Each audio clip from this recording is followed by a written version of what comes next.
All right, ladies and gentlemen, let's welcome to Tuesday night uh, show. We got Larry. Paul, I think, is running late. If he shows up, if anybody else wants to come up, just let me know. But before we get started, we are on chapter 47, the chapter of Muhammad. I'm hoping this chapter actually, kind of makes some sense or something. So let's start off with a very small intro.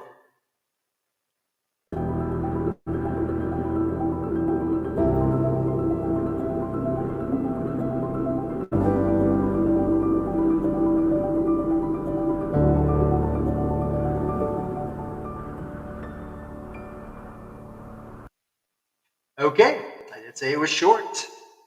And let's add to the stream. Actually, let's put us down here. Okay. All right, we got one, two. Let's get the show started. Now I know God Logic is live, and I'm not God Logic. Not as good looking as him, but I am doing something very important that nobody else has done. We're actually dissecting the Quran or doing a critical analysis or whatever you want to call it. We're exposing it. All right, let's start. Chapter 47 is about Muhammad. I'm surprised this one doesn't start with three foreign words. All right, let me go get my thing ready. Chapter 49. Wow, only two words that are not that have to be defined. All right, that's good. Okay, those who became infidels and prevent others from Allah's way, He led their works astray. And those who believed and did good deeds and believed in what has been sent down on Muhammad. Ooh, that's got hurt. And it is the truth from their Lord. He atoned for them their evil, and He reformed their condition. I have no clue what that means. Is that like a shampoo? 3, that is because those who became infidels followed the vanity, and that those who believed followed the truth from their Lord. Likewise, Allah gave parables to the people. Yeah. Parables. I haven't seen a complete parable. Okay, Muslims must strike the necks, meaning cut off the heads of infidels, and those who engage war for Allah are assured the gardens of paradise. So when you meet those who became infidels, so strike the necks, decapitate them, until you have made a great slaughter of them. So firmly bind them. Oh, wait a minute, you already killed them. Hey, can you bring up Sam real quick? Sure, let me get back to StreamYard.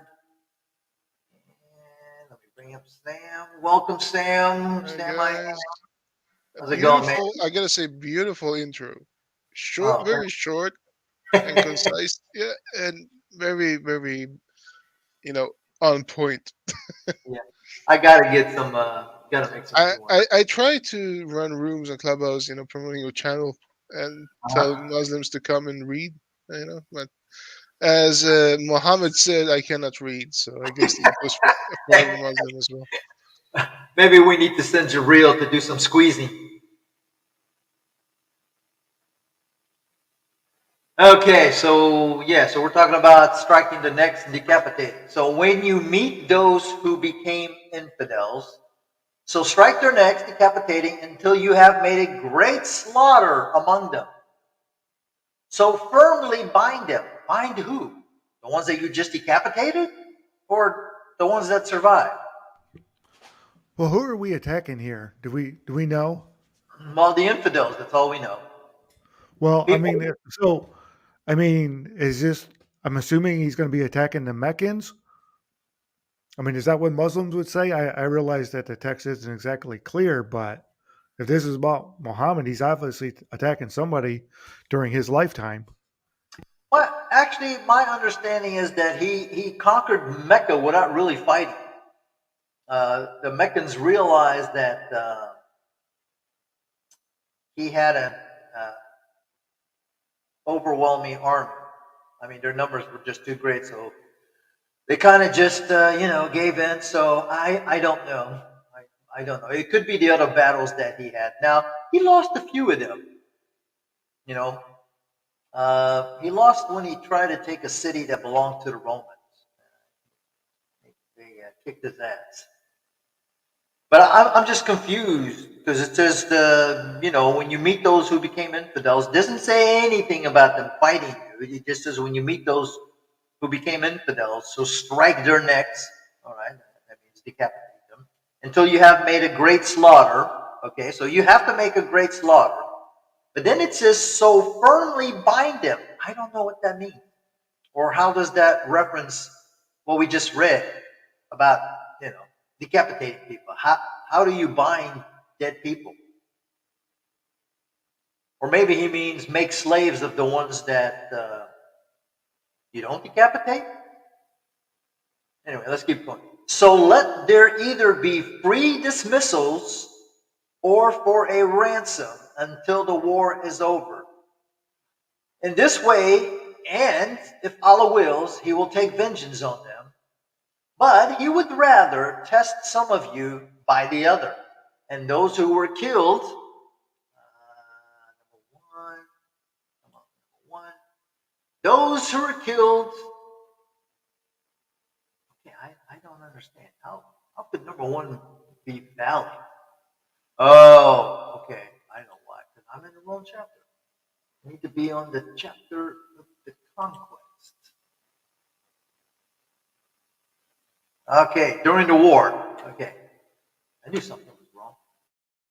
Those who are killed during the war for the sake of Allah, so He will not let their works go astray. He will guide them and reform their condition. Okay, wait a minute. Okay, wait, whoa. Wait a minute here, guys. And those who were killed for the sake of Allah, He will not let their works go astray. He will guide them and reform their condition. What does that mean? Does that mean He's going to raise them up because they died in battle? And He will admit them into the garden of which He made known to them. But I thought you don't go into the garden until after, the day of judgment, the day of resurrection. So these people are dead. Is Allah saying that if you die fighting the infidels, you kind of get a quick pass straight to Allah's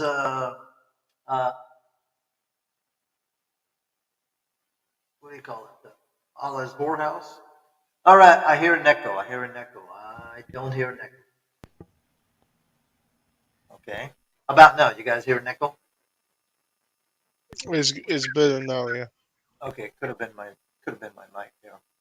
I'm using the sophisticated mic, so they say. Okay, Allah needs help. Okay, if Muslims help him, He will help them. Now, this is kind of funny. Oh, you who believe, if you help Allah, then Allah will help you and will set your feet firm. Now, this is kind of funny, right? Kind of like, hey, you do A, I'll do B. So it's a good question. Why does Allah need help? What kind of help does Allah need? Does He need his back scratched? I mean, He doesn't have two right You hands. can be my bodyguard. Okay, number 8. And for those who became infidels, there will be misery to them, and He will lead their works astray. That is because they hate what Allah has sent down. So He Well, voids their work. so are these apostates then, or whatever that word is?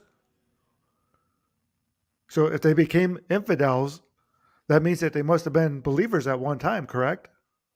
Yeah, That would yeah. be correct. So these guys are apostates. And so this is what the Quran says to do to those who apostate from Islam. Then, Yeah, I think there's also a verse Actually, 489. that's a good point because 2 days ago I had this guy. He was going on and on about where in the Quran will it talk about apostates, and I gave him five for the free. But This is just a testimony that I don't know my Quran that much, because I should have s- pointed him out to this chapter. It talks about those who became infidels, right? Yeah. So if that's the case, then what it's saying that these people used to be believers, but then they became infidels. So that would be correct. These people would be apostates. And okay. And for those who became infidels, there will be misery to them. Misery to them. There will be misery to them. Okay. And he will lead their works astray. Okay. That is because they hate what Allah has sent them, but we don't know what he's talking about. But I'm going to go on the tangent and say he's talking about the Quran. So he voids their work. Okay. Didn't we read in previous chapters though that he never sent down a book? Yeah. Allah doesn't. Allah is Joe Biden. Really, I think he's a relative, or Joe Biden is a relative of Allah. Have they not walked? Allah Biden. Yes. Have they not walked on the earth? No, I don't understand. Why would you have to say that? Where are people supposed to walk? I mean, seriously, Allah, where am I supposed to walk? Have they not walked on the earth so they see how was the end of those who were before them? Again, Allah keeps assuming that the people that he's talking to now, or the people that are around Muhammad, have seen what happened to the people before them. How is that possible? How can you see something that happened in the past? Anybody explain that to me? Because I don't understand. Allah brought destruction on them and to the infidels likewise. Oh, okay. Now this doesn't make sense because he's talking about two different groups of people. He's talking about infidels, but then he's talking about somebody else. Allah brought destruction on them and to the infidels likewise. Huh. This is because Allah is the guardian of those who believe, and the infidels have no guardian. For a minute there, I thought I was going to say he's also the guardian. But wait a minute. How can he be a guardian when he asked for help? I know. He just asked for help, right? If you help me, I help you. Now, he claims to be a guardian. A guardian doesn't ask for help, right? A guardian is supposed to guard the I people don't. around. I don't recall the biblical God asking for anybody's help or saying, "Hey, you help me, I help you. You scratch my back, I scratch your back." But Allah. Now we also read that Allah says that Allah, if you lend Allah a good loan, then Allah is going to like give you double the portion. So Allah also needs money because he needs a loan. Okay, that is because Allah is the guardian of those who believed, and the infidels have no guardian. Surely Allah will admit those who believe and did good deeds into the gardens. Below them, the rivers flow. Huh.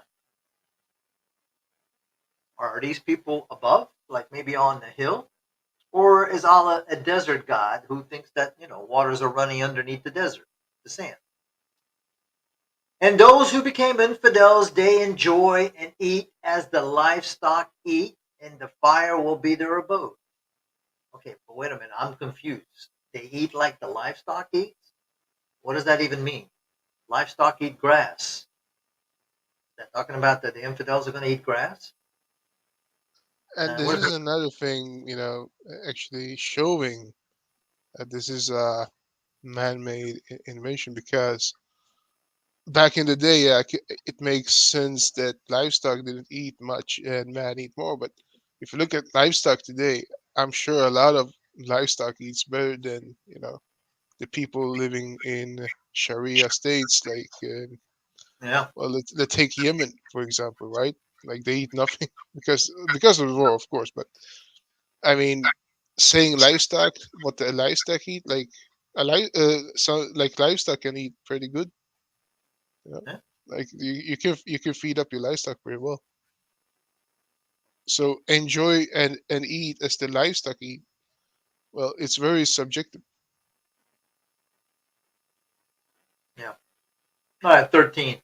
And how many a village were mightier in strength than your village, which drove you out? I think this is probably talking about when the Meccans, after 12 years, got tired of Muhammad, and they're like, get out of here. We destroyed them. So there is no helper for them. Is he who was on a proof from his Lord, like whose evil work is beautified to him, and they follow their lusts? Dude, Is he talking about himself? I don't have a clue. I mean, I got the Is he talking about Muslims here? Because like I'm confused here. Like if it's evil to follow your lust, then why do you allow everything you lust for in paradise? yeah. What's worse is Allah says that whatever you desire, you will have. So, I mean, just the They possibility. found another contradiction. Yeah, just just thinking about it would be enough to gross you out. Because that basically means that if you go to Allah's heaven and you say, "Hey Allah, man, I want to have sex with my sister," Allah's going to have to say yes, because He does say you can have whatever you desire. All right, this is a description of the garden. The description of the garden which Allah has promised the Pharaoh. In it, rivers of water which are not corrupted, and rivers of milk which taste does not change, and rivers of wine delicious to those who drink it, and rivers of clarified honey. And they will have all fruit in it, and forgiveness from their Lord. First of all, how the hell can you have rivers of milk? That's a lot of freaking cows. I don't think Allah knows how milk is created. So what is the forgiveness for? Is that from drinking the wine?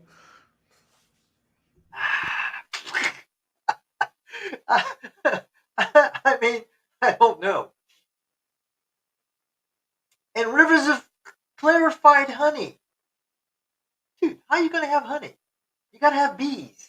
Allah's got bees. He's a beekeeper. Well, how can you have a river of honey? I don't know. Honey is kind of stiff. It doesn't flow like Yeah, water. I mean, I happen to have a thing here of honey that just from leaving it out, it kind of, and I'm pretty sure you're familiar with it. After a while, when you open up, honey, or you use it, you take the seal out. After a while, it kind of becomes like crystallized. So it gets really, really like thick. It doesn't flow. I have to use the spoon to get it out and squeeze really hard like Jabril. And then all I get is this big old blob. So sometimes I have to put it in hot water so that it can, go back to being somewhat of a liquid. Yeah, so that's right. Honey is sticky. this this must be artificial honey. It doesn't stick. Likewise, oh, okay. Like who must have? Oh, okay, we'll have like who must abide for? Oh, okay, and they will have. Okay, now I'm really confused. Okay, he describes the garden, blah blah blah. Then he goes like who must abide forever in the fire, and were given warm water to drink, so it cut their bowels. How did this get in here? Can somebody tell me how this fits? What we were reading, Larry, Sam? Well, the only thing I can think of is comparing what you're going to drink in the garden as opposed to what you're going to drink in the hellfire. Yeah, but it just the whole thing doesn't flow. It's like that belongs somewhere else. Well, we are talking about the Quran.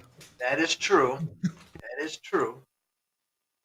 Okay, I all mean, right. does it so here's so in Arabic, warm and hot, does it mean the same? Warm and hot. Yeah, or like because you can drink warm water, but hot water is like boiling. If it says That boiling that's water, that's a but warm water, like I can drink like gallons of yeah warm water. Nothing happens yeah. to me. I mean, I've had warm water before.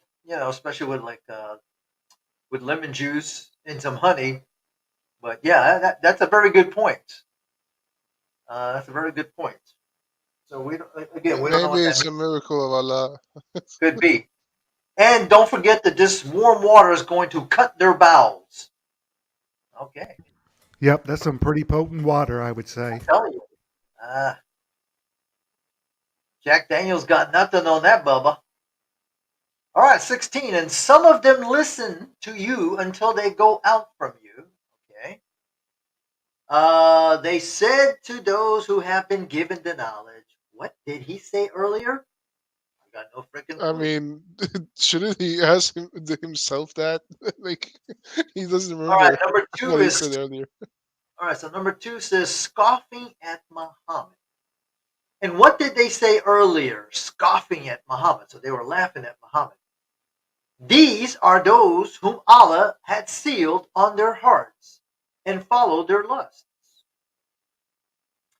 And those who were guided, he increased them guidance. Okay. And he gave them their piety. Okay, wait a minute. Ooh, gave them their piety? Hmm. All right. So will they wait except the hour that it will come on them suddenly? So indeed the signs of it already came. Okay, how does that make sense? So indeed the signs of it already came. So the signs of this hour already came? Hmm. What hour is this that we're talking about? Can't be the judgment day because that hasn't come yet. So how can they remember when it comes to them? I don't know. It's a good question, Alan. Very good question. Or Muhammad. Muhammad is commanded by Allah to ask for forgiveness of his sins. Those who disobey Allah and do not go to war and jihad are under a curse. So know that there is no God but Allah and ask forgiveness for your sins and for the believing men and the believing women. Allah knows you're moving about and you're resting. Now, Muslims like to say that Muhammad didn't commit sins. Weird. Here Allah is telling him to ask for forgiveness for his sins. And I think there's also another passage that says, ask forgiveness for your sins and your future sins. That Allah will forgive his sins and future sins, meaning he's going to sin in the future. And those who believed say, were it not that a portion of a revelation had been sent down? So when a decisive portion of revelation was sent down, and the engaging war was mentioned in it, you see those who have a disease in their heart look at you with the look of one whom the faintness of death takes over. Uh, I think somebody's trying to copy Shakespeare because this makes no sense. I guess he's talking about the Quran. So is it saying that this is a revelation to attack? I'm assuming. Well, apparently it's talking about war, so it must be something in there about war. So it sounds like they had a revelation to attack. Would be my guess. Yeah, just Janice made a good point. She said, "Is this why they sing verses so it sounds like it flows?" I think so because Muslims will tell you, "Oh, you got to listen to the verses being recited. It sounds so." Some of them do sound really nice, and some of them sound like crap. But if you, I gotta be honest. I never actually. I don't believe like I never had the ears for it. Being recited in music. I don't yeah, like even the verse is supposed to be beautiful. I don't find it beautiful. yeah, you got to take a couple shots and maybe a couple puffs, and then maybe.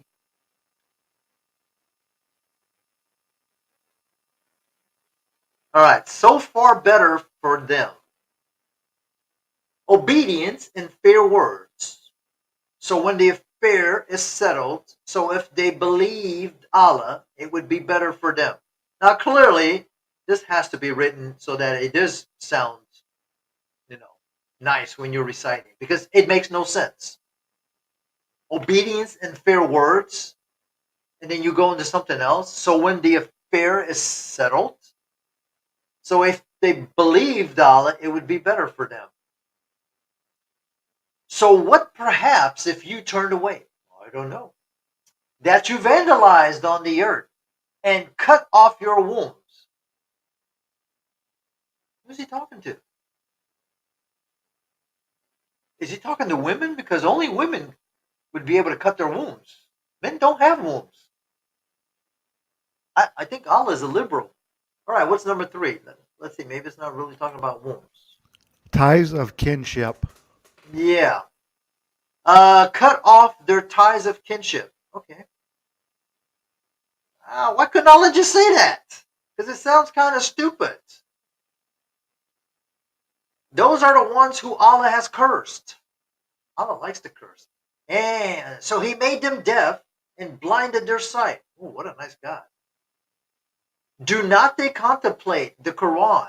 No, I don't contemplate the Quran because they didn't have a Quran to contemplate on. Or on the heart, it's number 4. Locks. What?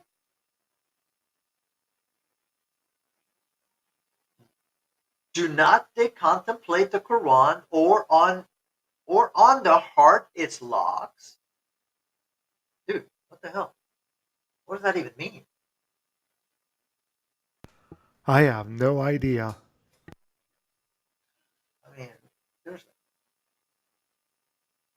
And I guess they don't have an Arabic word for locks because akfal. All right, 25. Surely those who turn their backs after the guidance has been made clear to them, Satan beguiled them and extended hope to them. I think Satan's probably the only one that made sense in this book. That is because they said to those who hated what Allah had sent down, okay, we will obey you in some of the affairs, and Allah knows their secrets. Again, none of this crap is coherent. I don't care if it's in Arabic; it's still not going to be coherent in Arabic. So how is it when the angels cause them to die? Now angels cause people to die. They will strike their faces and their rear ends. What? Seriously? These angels are into S&M. So the angels are going to cause you to die, and they're going to strike you in your face, and they're going to spank you. Hoo-hoo! Sounds kind of kinky if you ask me.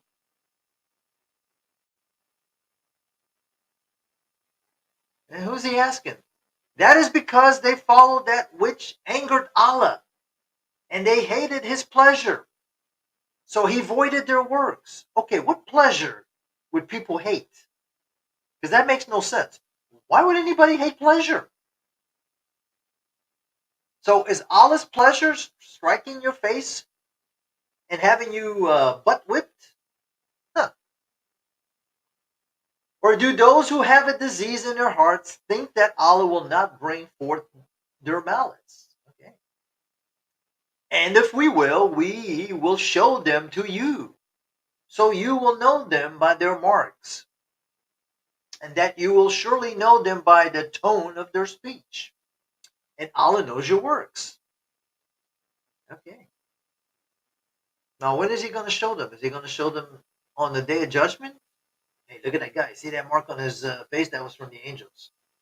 Check out his rear Check out his rear end, man. It's red. Okay, and we will surely test you until we know those who performed the jihad among you and the patient. All right, what's number 5? There's a problem in this verse. Steadfast under fighting. Okay, so let's see. And we will surely test you until we know those who performed the jihad. Did So, you read? Did you read right after 5? and we will test your news. Yeah. So what does that mean? What? Test Yep. test your news? Yes. I have no clue. Well, I'm assuming, does that mean that, um, like if they don't come back and talk about the battle that they was in, they're going to be in trouble? I mean, it could be. But here's the thing. Allah needs to test them to see who's going to perform the jihad. Doesn't Allah already know who's going to do it and who doesn't? Isn't that part of being God? I mean, this God is not a very knowledgeable kind of God. I mean, this is the same guy who told Muhammad, "Hey, go tell your guys one guy can defeat 10 of their guys." And then the very next verse he says, "Oh crap, I made a mistake. I just realized that you guys have a weakness, so forget that 1 to 10. Tell them that it's 1 to 2." Muslims see the way Muslims get away with this is they'll tell you, "Oh, it's a test." So it was a test from Allah to have people in a battle because he overinflated their confidence, and then they come back and say, "Oops, I made a mistake." I mean, could you imagine if Allah was, let's say, your boxing coach or your boxing trainer, and he gave you advice? "Oh man, you could knock those 10 guys out. Don't worry about it." And you go over there and you take on the 10, and you get the ass whipping of your life, and then your trainer says, "Oh man, you know, I didn't know you were that weak. I really wanted to say that you can go in there and box the crap out of 2." This is how Allah says, "I have no clue, and we will test your news." Did they have news anchors back then? Allah is jealous of Magic Mike. There you go. Yeah, he's got test the fake news. No.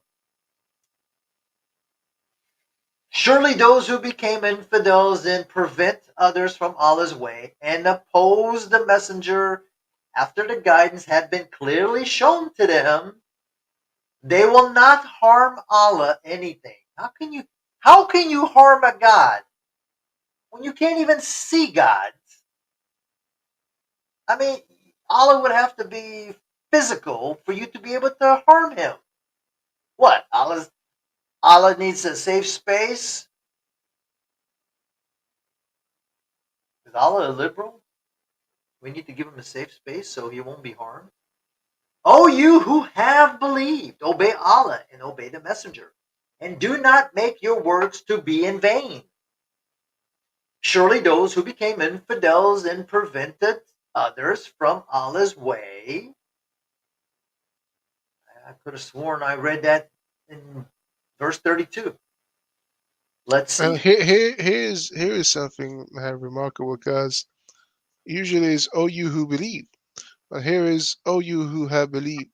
I mean, it if you're gonna take the benefit of the doubt, it means those who has taken the shahada, because in the context here it says obey Allah and obey the messenger. So Mhm. here is actually, like, as I read it, this is the first time we actually see the shahada being mentioned, right? I also have a problem when it says, "Oh, you who have believed." In my mind, it's telling me that they don't believe anymore. Have like in the past. Yeah, yeah. That's why I said let's give it the benefit of the doubt, All right, because I let me also read it that way. let me let me take a look at Islam Awakened. This is 4733. 47.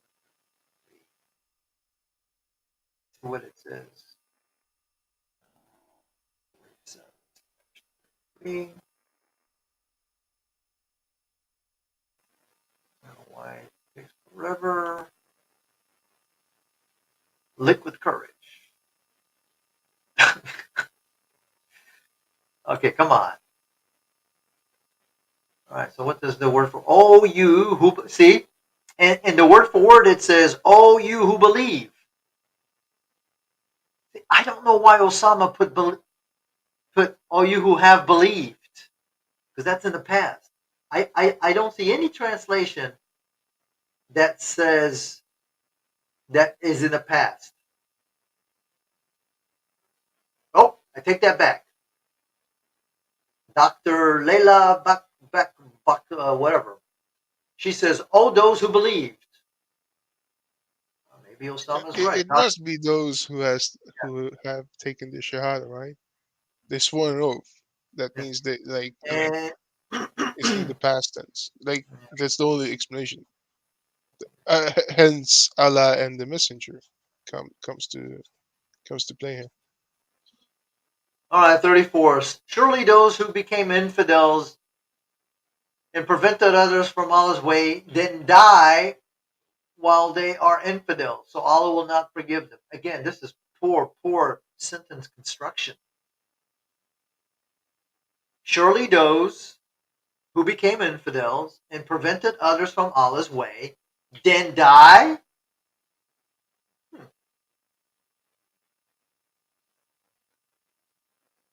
Allah doesn't forgive. Oh, look at that. We're at the end. Muslims must never make peace when they have won the upper hand. Yes. See, Muslims lie, man. Islam is the religion of lying and deception from the get-go. So, according to verse 35, so do not be weak and do not call for peace when you have the upper hand. Ladies and gentlemen, what does that translate to you?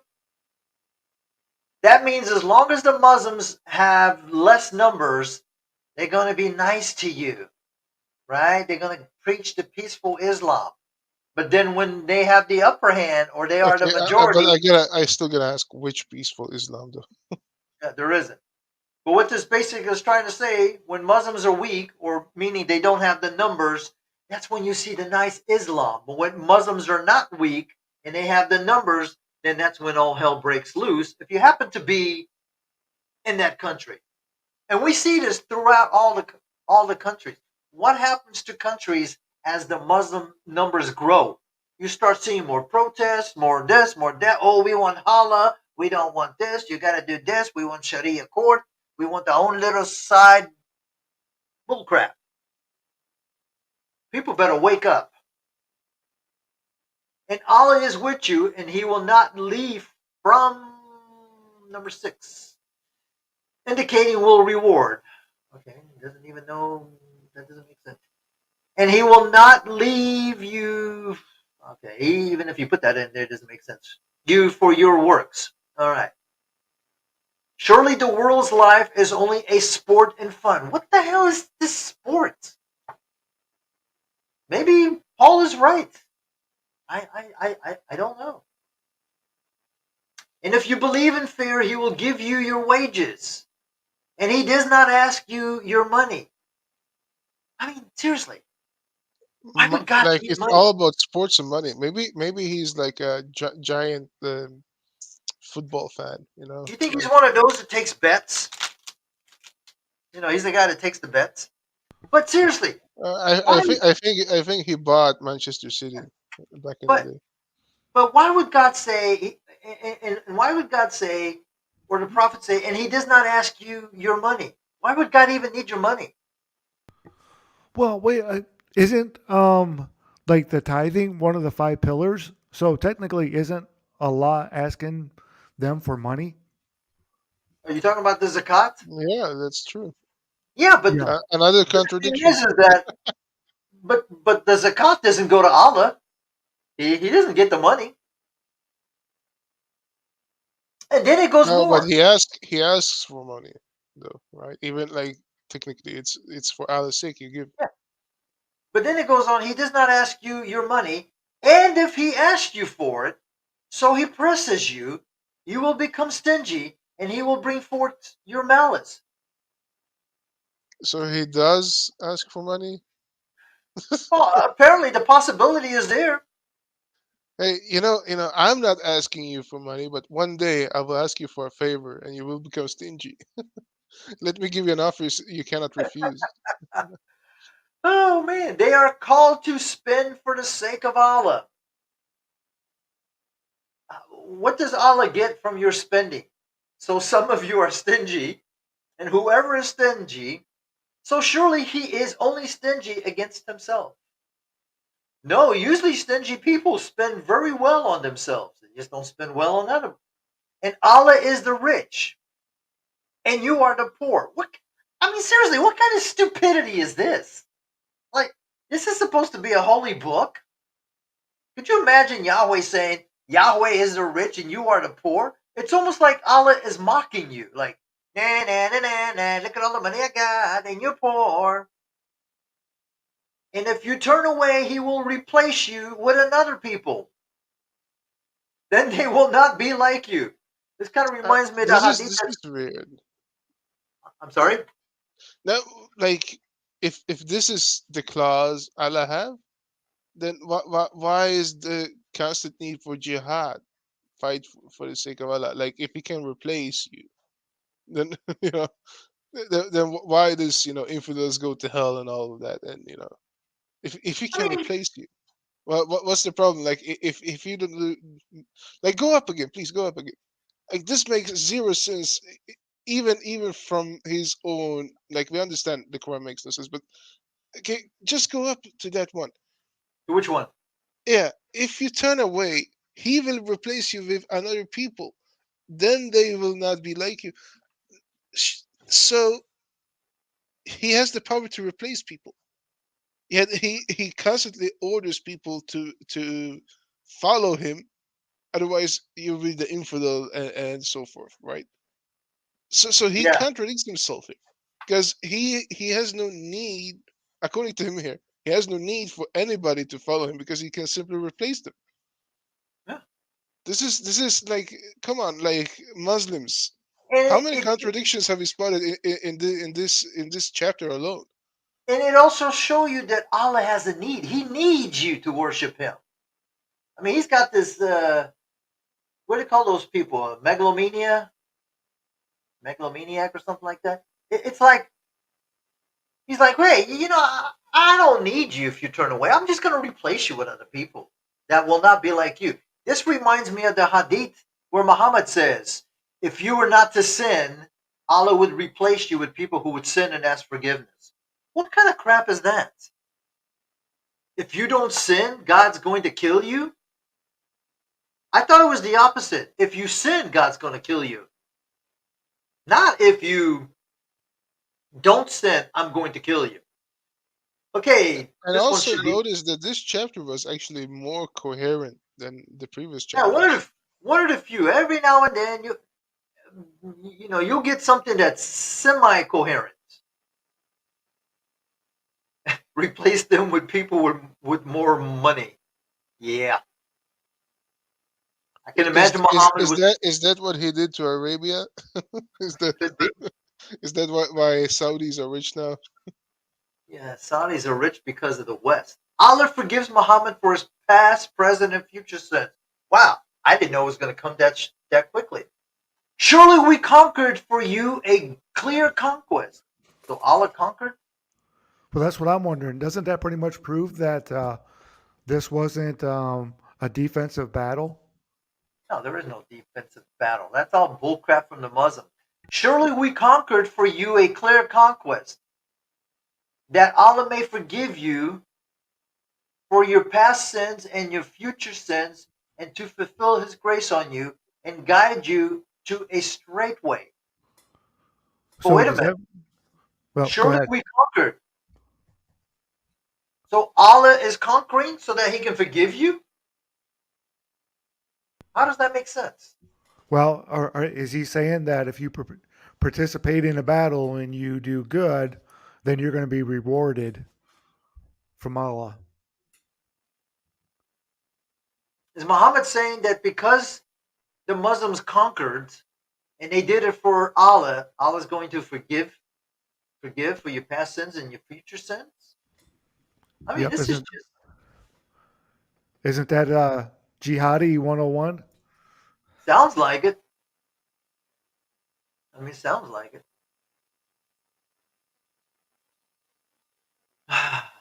And Allah will give you victory, a dear victory. What the hell is a dear victory? He is who sent down tranquility in their hearts, and in the hearts of the believers, so that they will increase faith with their faith. And to Allah, the troops of the heavens and the earth. So Allah is like a general, and Allah was knowing. So what does that mean? Allah is not knowing now and wise? And Allah was knowing wise that he may admit the believing men and the believing women into gardens. Below them the rivers flow, abide in it forever, and atone for them their evils. Okay, it makes no sense, but that's okay. And this was the great triumph with Allah. Okay. And he will torment the hypocritical men and the hypocritical women and the polytheistic men and the polytheistic women. Okay. Those who are thinking the evil thoughts against Allah, the evil will turn on them. And Allah's wrath is against them. I mean, you get the impression that Allah, Allah is physical and he has feelings. That even your thoughts affect Allah. Jeez. Well, I want to know Kind of weak. how evil turns on people. Yeah. I mean, who needs a weak God like this? And he cursed them. And he prepared hell for them. And evil, an evil final place. Okay. And to Allah the troops Well, of the heavens and the earth. Didn't I just read that shit? hang on a second. So basically, the end of 6, it says he cursed them and he prepared hell for them and an evil final place. So apparently there's a hell in this final evil place. Yep. Because when you put this in here, that means they're two separate things. They're not the same. And to Allah the troops of the heavens and the earth. Okay. Allah, and Allah was dear. Why? This is a very short chapter, thank God. Okay, surely we sent you as a witness and a giver of good news and a warner. We still don't know what this good news is. Allah cannot expound on the good news. Yet he says this is a book expounding its verses. So that you may believe in Allah and his messenger, and that you may help him and reverence him and praise him morning and evening. Okay, who's he talking about? Are we praising the messenger or are we praising Allah? Because clearly that you may help him goes back to the messenger. And reverence him goes back to the messenger. And praise him goes back to the messenger. Morning and evening. Oh my goodness. I wish I had an Arabic speaker. Where's what do when you need it? Because I do believe that this verse is saying, it says, so that you may believe in Allah and his messenger, and that you may help him. Help who? Can't be Allah. Allah doesn't need help. So this is basically telling me that Muslims are supposed to help Muhammad, they're supposed to reverence Muhammad, and they're supposed to praise Muhammad morning and evening. Somebody help me here. Did I just discover something? Well, read the next verse too, because I think that is even more clear of what you're saying. Surely those who pledge allegiance to you, surely they only pledge allegiance to Allah. So isn't that saying if they pledge allegiance to Muhammad, it's basically pledging allegiance to Allah? So Muhammad is Allah. Well, no. Well, here's the thing, right? Even if we say that it's talking about those who pledge allegiance to you means Allah, that means they only pledge allegiance to Allah. So let's say he it's a double term, right? Like, but here's the problem with that, all right? Because Muslims will tell you that no, it's not talking about Muhammad. But in the previous chapter, it says obey Muhammad and obey Allah and the Messenger, right? Oh, those who have believed, obey Muhammad and the Messenger. So you pledge allegiance to Allah and the Messenger. And even if we go by, a double turn here, it's still a contradiction. Yeah, but if you read 9, okay, 9 clearly tells me that it says, so that, okay, and Allah was there. Okay, surely we sent you as a witness, meaning Muhammad, and the giver of good news and a warner, so that you may believe in Allah and his messenger, and that you may help him. I mean, clearly it has to be help the messenger.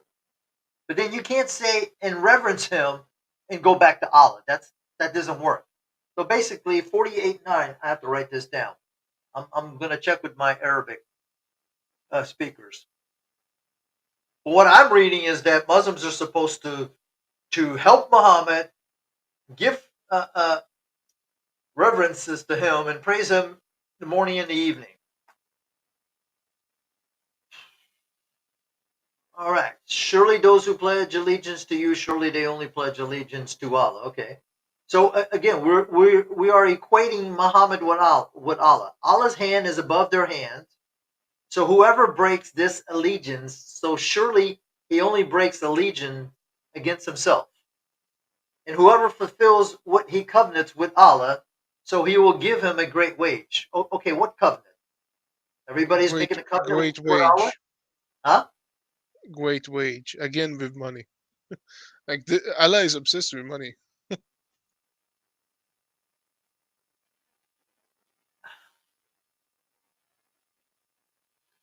Yeah, that is my understanding in the Arabic language, that it goes back to the last pronoun, or the last person that it was being talked about, which was Muhammad, or I should say the messenger. So I take it that it's saying that you got to help, Muhammad. You have to reverence him uh, day and night. So I agree with you.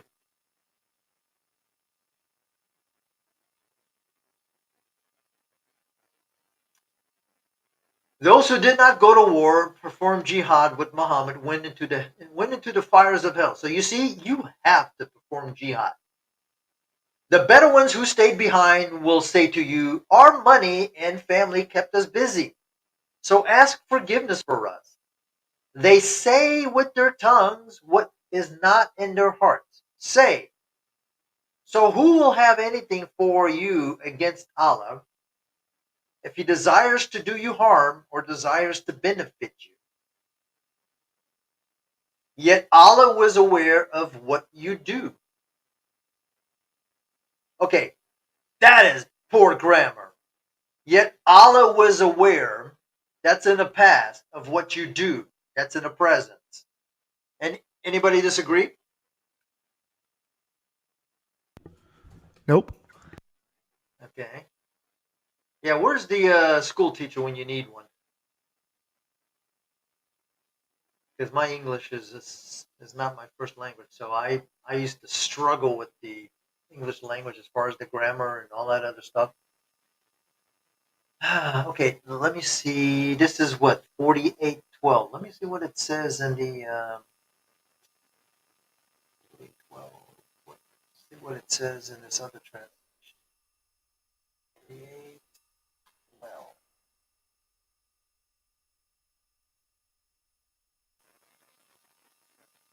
Is it 12? No, it's 11. It's the end of 11.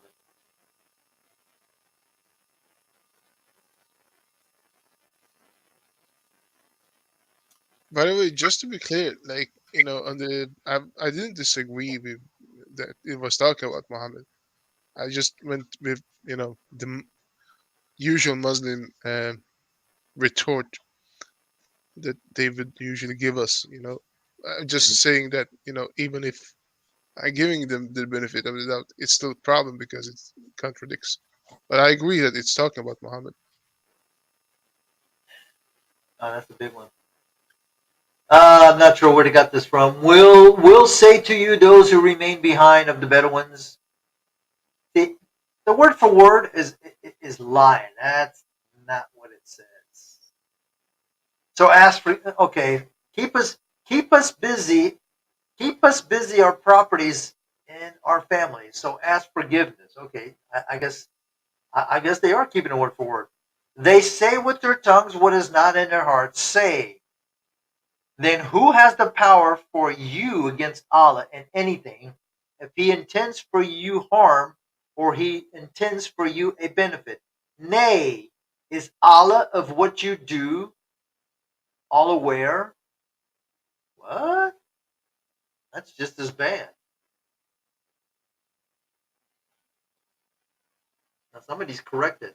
Nay, but Allah is ever aware of what ye do. That makes sense, but again, this is the joy of not being an Arabic speaker. Should have been born in the Middle East. Okay, yet you thought that the messenger and the believer could never return from the wars to their families. And this was adorned to your hearts. And you thought the evil thought. And you were a fellow people. Okay. And whoever does not believe in Allah and his messenger, so surely we prepare a blaze for the infidels. Okay, so this made them infidels because they didn't want to fight. Right? Because he says, we prepared a blaze for the infidels. But these people were believers. They just didn't want to do jihad. And to Allah the kingdom of the heavens and the earth. He forgives to whom he wills, and he torments whom he wills. And Allah was forgiving and merciful. That doesn't make sense to be in the same sentence. He forgives who he wills, he torments whom he wills, and Allah was forgiving and merciful. I don't think so. They who stayed behind will say, when you go forth to the spoil to take it, let us follow you. They desire to change the word of Allah. Say, you will not follow us. Likewise, Allah had said before, so they will say, yet you are envious of us. Yet they were not understanding except a little. Did that make sense to you? Well, I'm curious what words of Allah they're going to try to change because, for one, you can't change the word of Allah, and then number two, are they trying to change the Quran? So Muslims are always quick to point out in the Bible where, was it 279? It says that there's some scribes that tried to change the scripture, and so they're like, "Well, this is proof that the Bible is corrupt." So, do we have evidence here that the Quran is corrupt? I mean, it could be. There is implication that they wanted to change the words of Allah. Now, Muslims will tell you that they didn't change it, that Allah protected it, but, you know, I don't think it would be a strong argument, but it does lead to other questions. But Allah had said before, so they will say, that doesn't make sense. Yet you are envious of us. Yet they were not understanding except a little. Okay, there are only two choices to the infidels: accept Islam or be killed with the sword. We see that in verse 17. There is a list of those who are exempt from war. Okay. Can I And just say one thing? I don't want to sure. derail, No, go ahead. but didn't according to Allah, Muhammad is the first one who changed the word in the Quran and Allah's speech. I'm talking about the satanic verses. So he actually he fits the criteria of being an infidel, right? He changed the words of Allah Yeah. because and he put it in the Quran, right? Then he had to reerase it.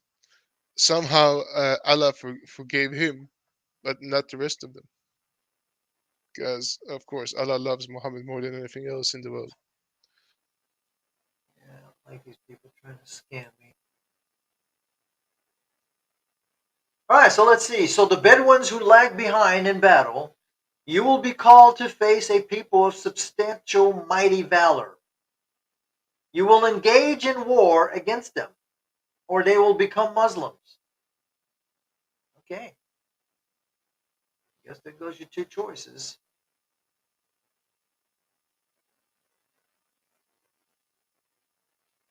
So you're going to fight them and kill them, or they're going to become Muslims. Okay. So if you obey,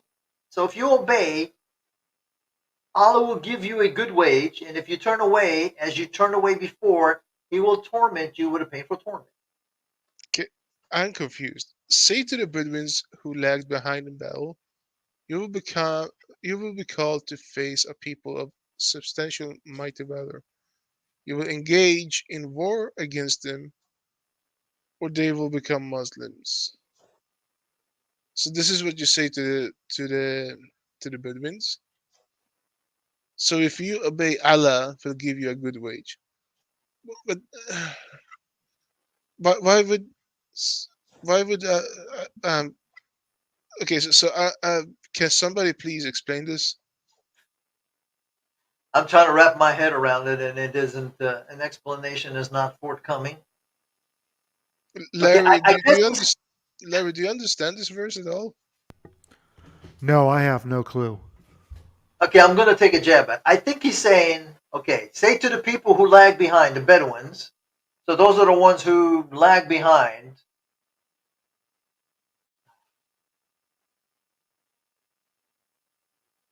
I guess is the ones who lag behind in a different battle. That they're going to be called to face a people of substantial, mighty valor. Maybe that's why they lag behind. They didn't want to get killed. You will engage in war against them, okay? Or they will become Muslims. So if you obey, Allah will give you a good wage, and if you turn away, as you turn away before, He will torment you with a painful torment. So apparently, I don't know. I mean, I guess He's Yeah, saying don't.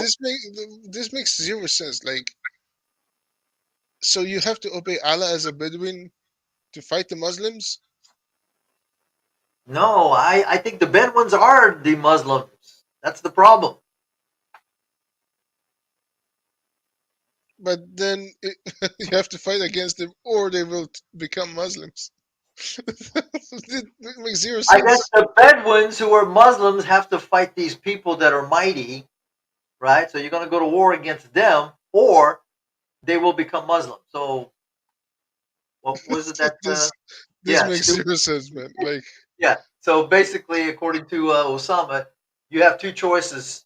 Two choices are given to the infidels: accept Islam or be killed. Yeah, but this yeah, makes that's that. 17 though, right? Now, what I don't understand is why did he say? Why did he use the word Bedouins instead of believers? Instead of going like this, say to those who believed who lag behind, because Bedouins would imply that they weren't Muslims. But then this wouldn't make any sense because they're not fighting in the way of Allah.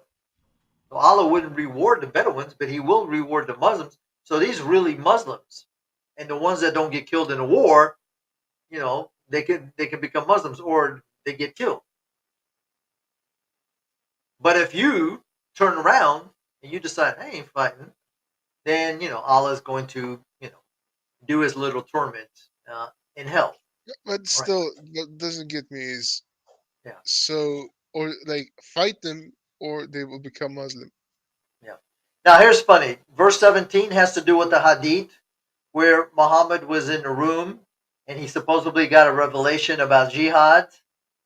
Okay, and after the scribe was writing it down, the blind man that was in the room said, "Yo, Muhammad, what about me? I'm blind. I can't go to jihad." So then the revelation got changed right on the spot. I mean, Jabril must have come back like lickety split, and it became this verse. 17. There is no blame on the blind, nor the blame on the lame, nor the blame on the sick. Hold on a second. Let me see if I can find the hadith, and then I'll share it on the screen. That's how this verse came about. And Muslims will tell you that the Quran is from Allah. Where's surah.com? Surah.com. Every now and then we got to sidetrack from reading the Quran. Got to rejuvenate some brain cells. I don't know why. When I go to another website, it's slow, and I got a super fast internet. Over here, let's see. Yes.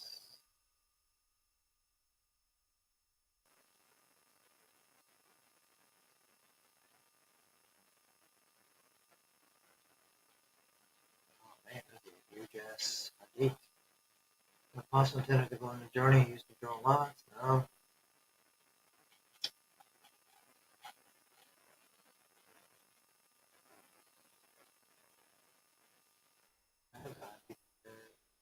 And this book is so. What can I say?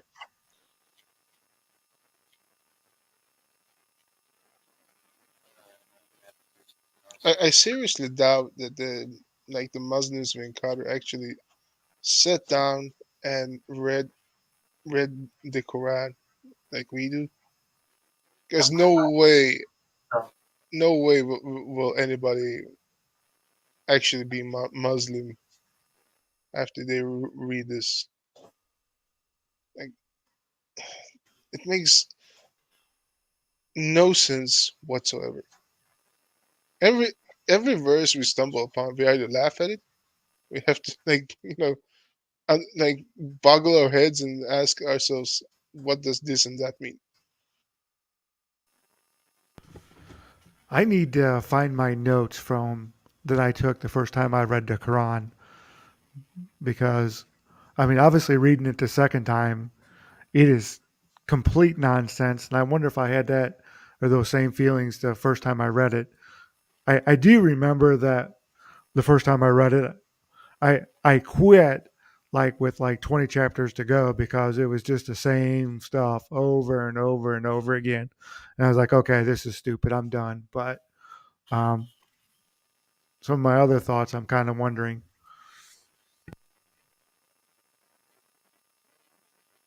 there was one. I have it here, but you know how it is when you want to find something, you can't find it. Books, religion, Islam, As soon as images. you close the stream, you'll find it. I know. I, it was a verse about Muhammad changed the verse. Images, but these are not images. These are. Oh no, I don't want Islamic books. I want images. Images. No, no, no.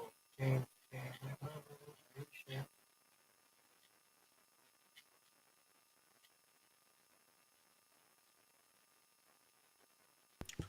Well, it's interesting, Sam, that what you're talking about because on Clubhouse, I've done a couple rooms on reading the Quran, 49.9. and there was a couple Muslims that came in, and they will not read the Quran without looking at the tafsirs too.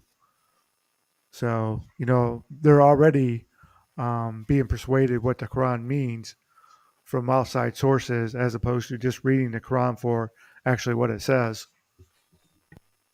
All right, I found it. Sahih Bukhari, 49.90. And you know 49.90. what? That's actually how I read it too. Because I never thought to myself, you know, maybe sometimes I did like in the beginning, like I don't understand this, right? And they will always hit me with, "Oh, you don't speak Arabic," so I go to the tafsir to get a clear understanding. But honestly, yeah, we should do this. Right? Just go verse by verse without any interjection, and just read it.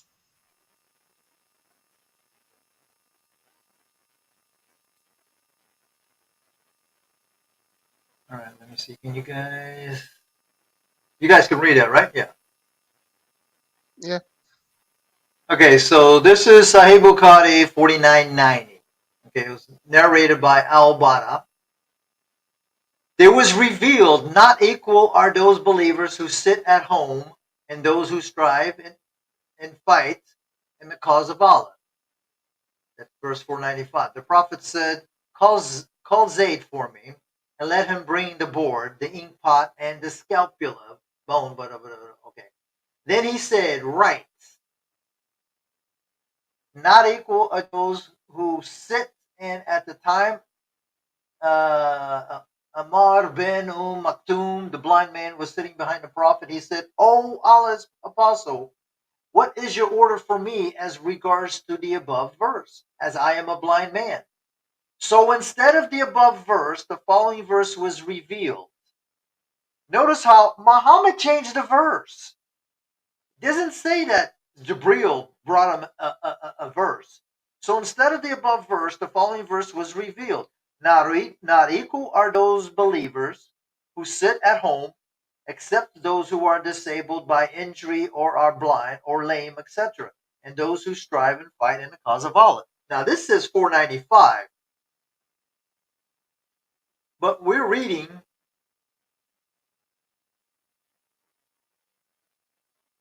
So this is a version of it, of 495. But as you can see, Muhammad was the one who changed the verse. It doesn't Just a say question. Jibril. Just a question. Is so? This is Sahih Bukhari. Okay, good.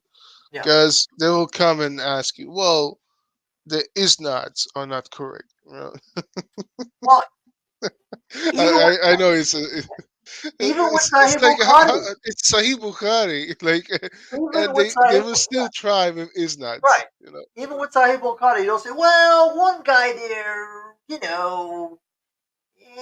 he's not really trustworthy. He had bad memory." Well, hell, Muhammad had bad memory. Okay. Forget All right. Muhammad. Allah Yeah, had bad memory. I know. There is no blame on the blind. There's no blame on the blind, no blame on the lame, no blame on the sick. And whoever obeys Allah and His Messenger, He will admit into the gardens below them rivers flow. And whoever turns away, He will torment him with a painful torment. Yeah. And indeed, Allah was pleased with the believers when they pledged allegiance with you under the tree. So He knew what was in their hearts, so He sent down the tranquility on them and rewarded them with a near conquest. Near conquest? So it wasn't a full conquest. It was just a near conquest.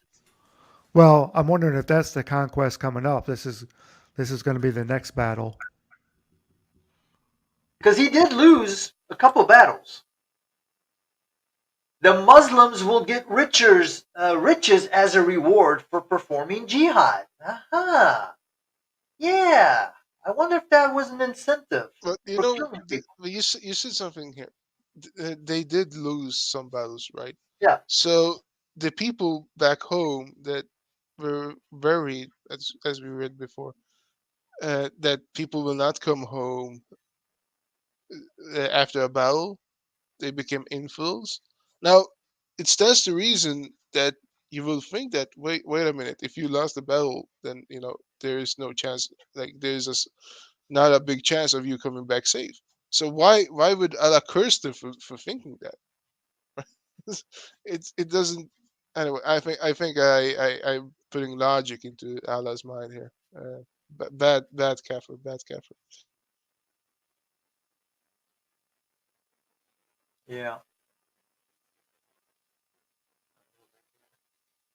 And there will be abundant spoils for them to seize. So yeah, go fight them. Yeah. See, weird that it doesn't say how can any of this be defensive war? Because it says, and there will be abundant spoils for them to seize. Huh. And Allah was dear wise. Okay. Allah promised the seizing of abundant spoils for you, so He hastened this to you, and he holds back the hands of the people from you, and that it may be a sign to the believers, and he will guide you to a straight way.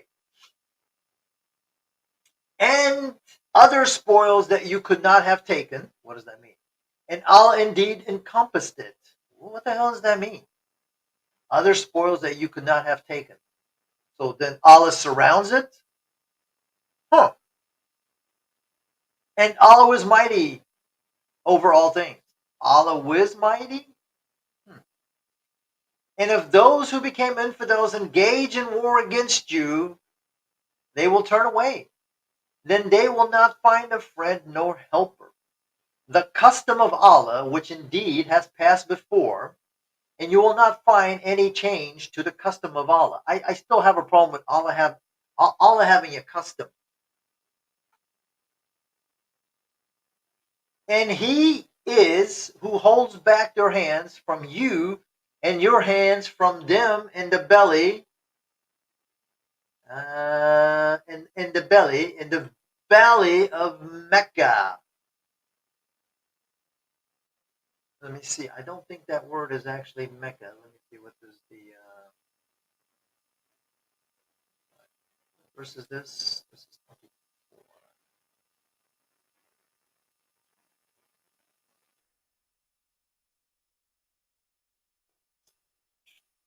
24. Say, what comment? It does say, it says Makata, Makata. Within, okay. All right, it says Makkah, Makka. I guess they could say that that used to be the name of Mecca. Okay. After he had given you triumph over them, and Allah was seer of what you do. They are those who became infidels and prevented you from the forbidden mosque and prevented the sacrifice from reaching its place. But there was no mosque.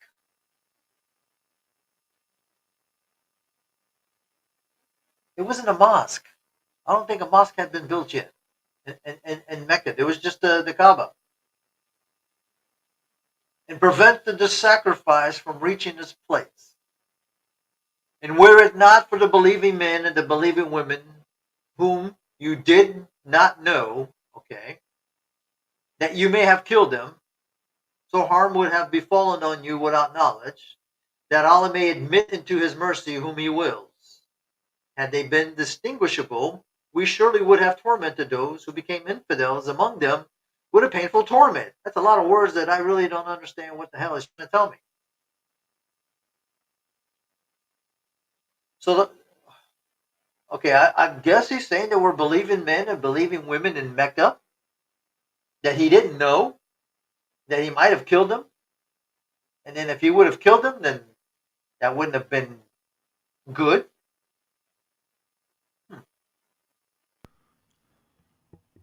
I have no clue. All right, 26, because we're almost done. When those who became infidels had fostered the zealotry in their hearts, the ignorance's zealotry. What? So Allah sent down tranquility on his messenger and on the believers and forced them to keep a word of piety, and they were worthy of it and its people, and Allah was knowledgeable in everything. And the ignorance's zealotry. I didn't know ignorance could be.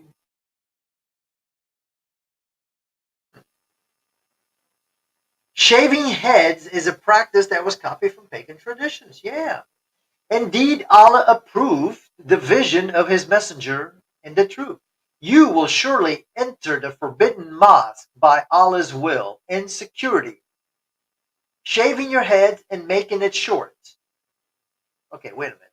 Shaving your head and making it short. Making what short? Do not fear, so he knows what you do not know, so he made without that a near conquest. Holy freaking moly, man. Let me see. So Allah gives instruction how to shave your head. All right. What does he mean by Shaving your heads and making it short. Making what short? I mean, Yeah. you can't shave your head and then make it short because you got no hair.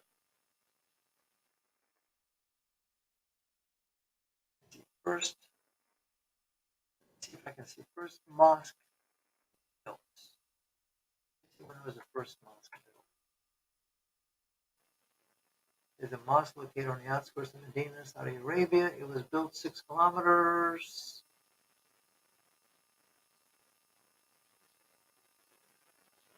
Apparently, the Kaaba is a mosque. See, everything becomes a mosque.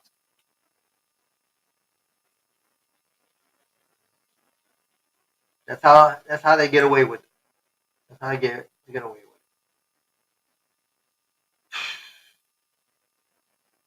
I, but I don't understand what does it mean to shave your head and make it short. All right. Allah promised to exalt Islam above all religions. Islam is the religion of love and peace, except to anyone who is not Muslim. He is who sent his messenger with the guidance and the religion of truth, so that he may exalt it above all other religions. And Allah is a sufficient witness. Okay. How can Allah be a witness? In order for you to be a witness, you would have to be present. So how's Allah going to be a witness? Well, he is all knowing, all wise, right? Yeah, but it still doesn't make him a witness, because in order for him to be a witness, I have to be able to, I have to be able to question the witness. How do you question Allah? And Allah is the witness for what? All right, 29. Muhammad is Allah's messenger, and those who are with him are severe against the infidels, but full of tenderness among themselves. So notice, Muslims are only supposed to be nice among themselves. You see them kneeling, worshiping, seeking bounty from Allah, and pleasure. Their marks are on their faces from the traces. Number 2. Marks made on the forehead by burning to appear as if touching the ground when bowing. Repeat. Oh, so Muslims burn their forehead, so it looks like that they bang their heads? But this doesn't say forehead. This says their faces. Your forehead is not exactly on your face. This is their example in the Torah. I don't recall that in the Torah. And this is their example in the gospel. Anybody remember any of that crap? Like a plant puts forth its stalk, then strengthens it, so it grows stout. So it rises on its stem, delighting the farmer, that he may enrage the infidels with them. Wait a minute. There are farms in Mecca? And Allah promised forgiveness and a great wage to those who believed and did good deeds among them. Holy moly, man, we just whacked another chapter. And it's not even 7:30. All right. Oh, Well, here's where I'm gonna go off. It's all been right, this man. 2 Try, chapters is enough for me. try, I gotta save my brain cells. try to get some rest, bro. Yeah. All All right, right, man. guys. I'll Thank you see for you See you, again. coming. Sam. Yeah. All right. The chat. Don't get too brain dead after you're done. Yeah, I only got about 30 more minutes. The chapter of the rooms. Before I do that, let me go to chapter 50. And chapter 50. Oh my goodness, we're going to be able to do this one too, Larry. Guess how many verses are in this chapter? I just kind of looked. Doesn't seem too Oh, many. So so you peeped. Okay. This must be one of the shortest ones so far. Allah commands Muslims to treat Muhammad in a special way. Sins are forgiven for those who lower their voices humbly before Muhammad. O you who have believed, do not be forward between the hands of Allah and His Messenger. I don't know what that means. And fear Allah. Surely Allah is hearing and knowing. O you who have believed, do not raise your voice above the voice of the Prophet. And do not speak loud to him as you speak loud to one another, so that your words become void and you will not feel. Nonsense, nonsense, Nonsense.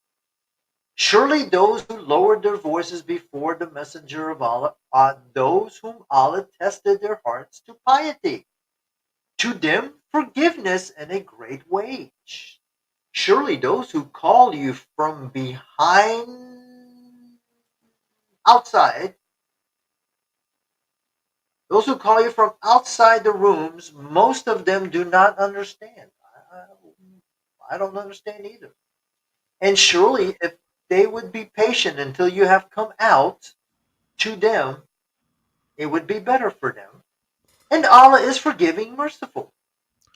So is this saying that these people are like, kind of how your mom used to call you, or your mom would tell you to call your brother or sister to dinner, and you just like yell at the top of your lung, "Hey, get down here!" So is that basically what this is saying? These people were like outside yelling for Muhammad to come out. I mean, it could be. I don't know, Larry. Your guess is as good as mine. The book that expounds its verses and makes them clear and explained needs got some explaining to do. Well, I just keep going back to this is the eternal tablets of God, and it contains this garbage. Yeah, Absolutely mind blowing. yeah, and mind blowing indeed.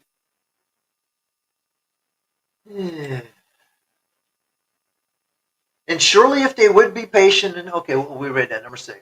Oh, you who have believed, if a wicked one comes to you with news, so investigate it so that you may not smite people with ignorance. So you will become regretful for what you have done. So why would you smite somebody just because they came with news? I mean, smite means to kill them.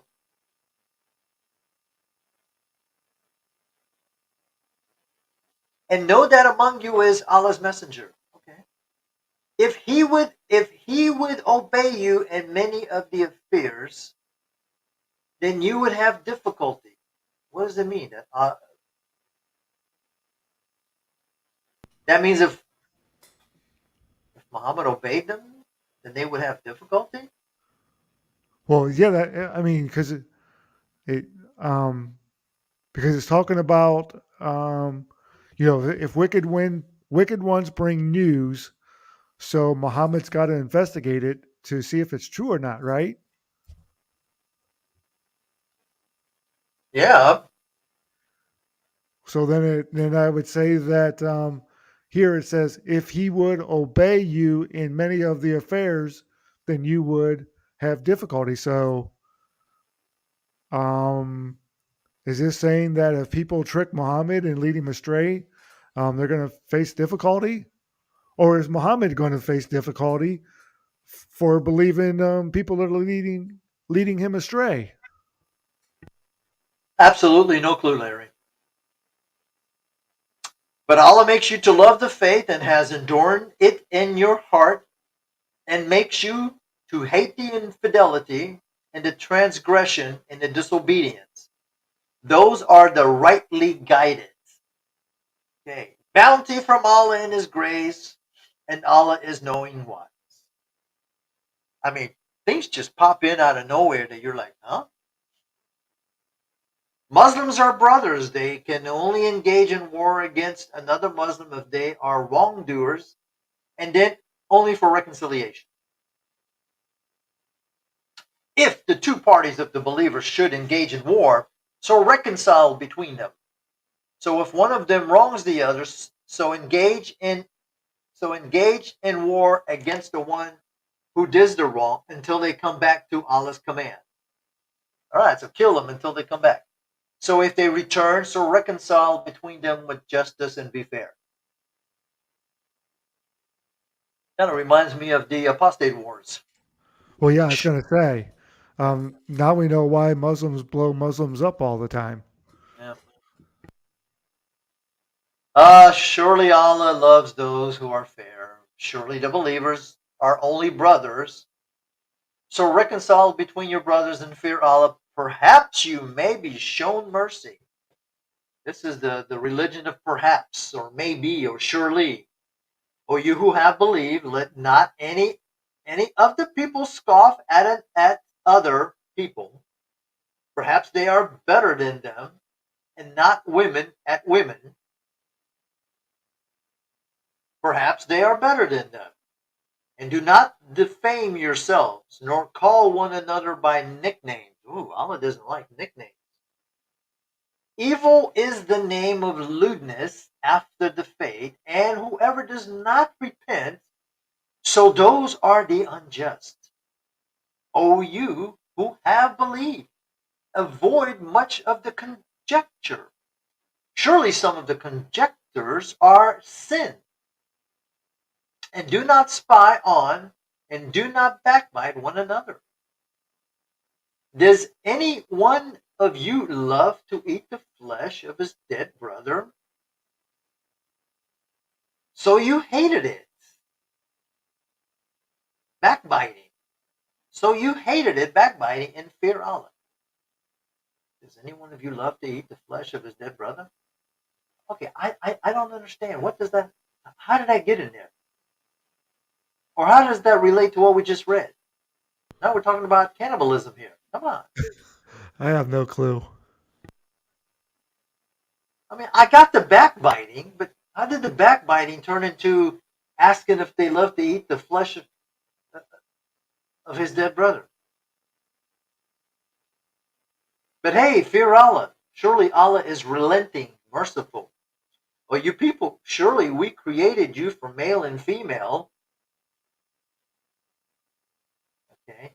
And we have, again, Paul is correct. Allah does not know the concept or the meaning of create. Okay.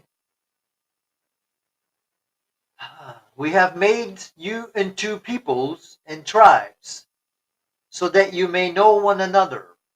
And apparently killed each other because, he didn't make them all Muslim. Surely the most generous among you before Allah is the most pious among you. Surely Allah is knowing, aware.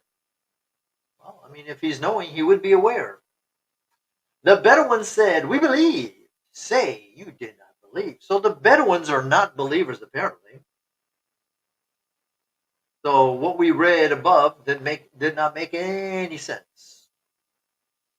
The Bedouins said, we believed. Say, you did not believe. But say, we surrender, became Muslim as a result of fear. And the faith has not entered your heart. And if you obey Allah and his messenger, he will not decrease anything from your works. Surely Allah is forgiving and merciful. True believers perform jihad with their money and their lives. Surely the believers are only those who believed in Allah and his messenger. Then they do not doubt and they perform jihad with their money and their lives for the sake of Allah. Those are the truthful. Say, will you teach Allah about your religion when Allah knows what it is in the heavens and what is in the earth? Okay. And Allah is knower of all things? I don't think so. They do you a favor if they become Muslim. Wow. Say, do not do me a favor by becoming Muslim. Yet Allah has his favor on you by guiding you to the faith, if you were truthful. Surely Allah knows the unseen of the heavens and the earth, and Allah sees what you do. And that concludes the end of this chapter. What's the next chapter? Ooh, the chapter of Q. Ho, ho, ho. Man, oh man, oh man. We're almost halfway. Halfway is a beauty. And we're definitely not finishing this one. But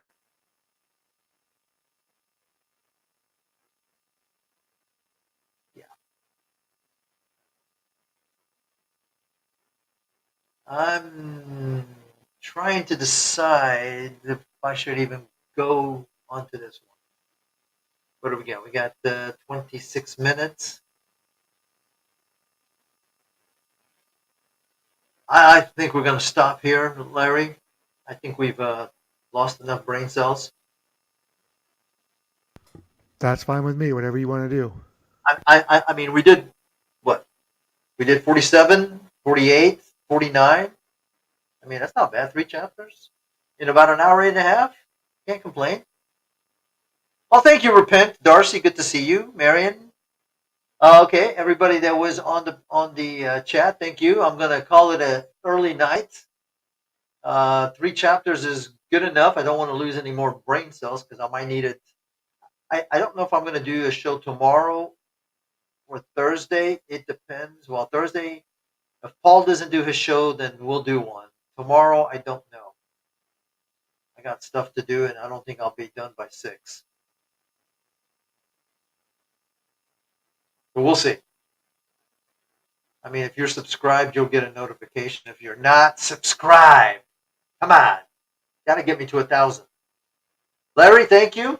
You know what? I just thought about it. I think Brother Paul maybe wasn't here. I don't know when the services for his father was going to take place. I'm guessing probably today because I haven't That would heard make from. sense. Yeah, I haven't heard from him all day. So, all right, guys, I'm going to end the broadcast. Thank you very much. We'll pick up with. I think we're in episode 60. Wow.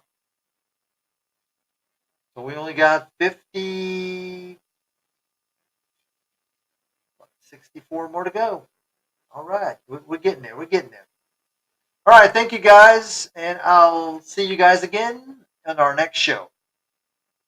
Let's end the broadcast. Oh, before I end the broadcast, I do have a screen. Let's see if I have it. Here we go. All right.